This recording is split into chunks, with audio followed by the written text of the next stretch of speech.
I feel like Jem with this hair. I love the Jem hair. Jem is my name! Jem is my name! Jem! I remember Jem and He-Man and Shera used to be the shit. Yes. My role models growing up. Jem. Okay.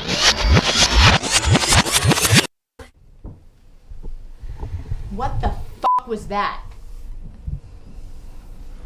You saw it.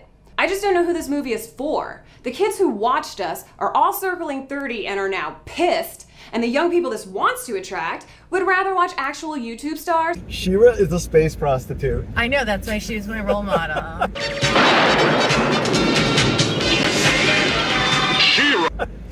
He-Man. She was a prostitute with a knife. Yes. I mean, the little Puerto Rican drag queen in me is like, yeah. They're made by adults for children to sell toys by cocaine executives who did not care about what you put out there. Who would sign off to this? We all know who did this. What? I did a lot of cocaine in the 80s. Made me act out, you know, but I'm past that now.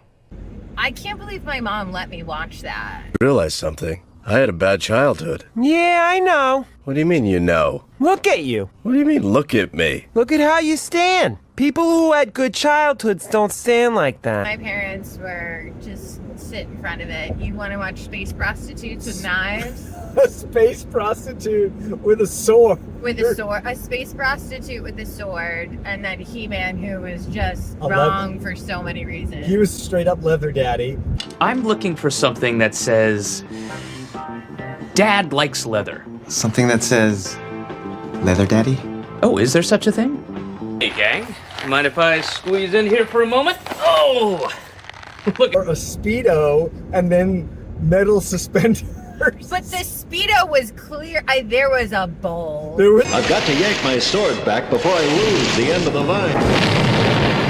I'm a fan of cleavage, but Shera was tits out. Like Madonna Yes. cones tits out. and a skirt so short that if it wasn't a cartoon, it really would not have covered anything. I was her for Halloween one year. It was awesome. And I was still young enough to be wearing footsie pajamas because I'd run around in my footsie pajamas and take the sword and put it in my back and pull it out and say, I'm Shera, yeah. I'm Shera. That actually explains a lot. Yeah, it really does. Yeah. Shera had a boyfriend, I think. She had several, probably. But he was so gay. He had like the full Freddie Mercury stash. He was a ginger. He's so gay. All right, Dragon, I've had it. Please don't be angry. You can speak? Of course. So can you. But I'm a man. Oh, Shera, really? I'm just saying. I don't know how much about this is. Well, maybe Shera was gay too. I love you too.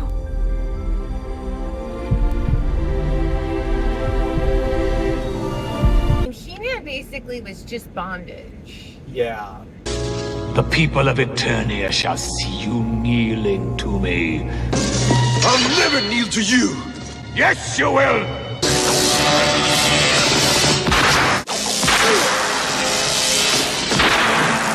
Are you ready to kneel now? He had a very bondage aesthetic. Yeah. The pink outfit, the skimpy leather harness, Fisto. There's a guy named Fisto. The guy who invented him he was super into bodybuilding. And he was like, I'm tired of all these little wussy G.I. Joes that are tiny little dudes. Yeah. He's like, I want a big, beefy I want man. a big bear. I want a He did want a big, beefy man, and he got him. I have the power!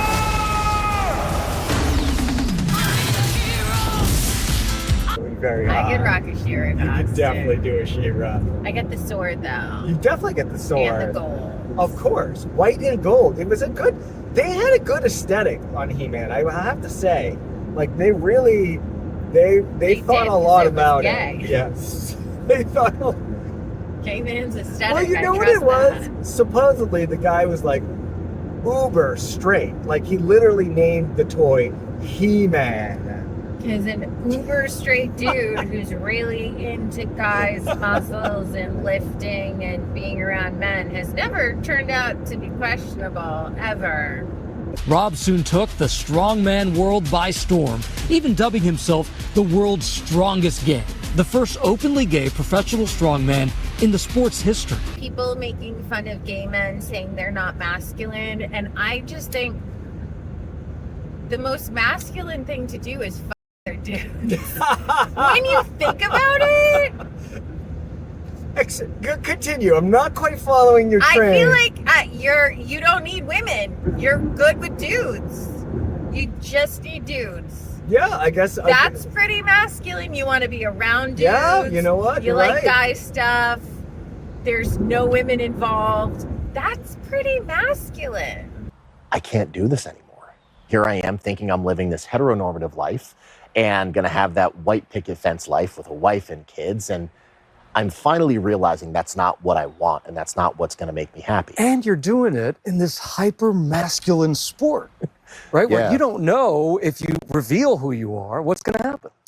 Yeah, once I realized it for myself and I could confidently look in the mirror and say, I'm a gay man, and be proud of that, I kind of had this mentality that I realized if people didn't like it about me, I didn't need them to accept it. I was finally accepting myself.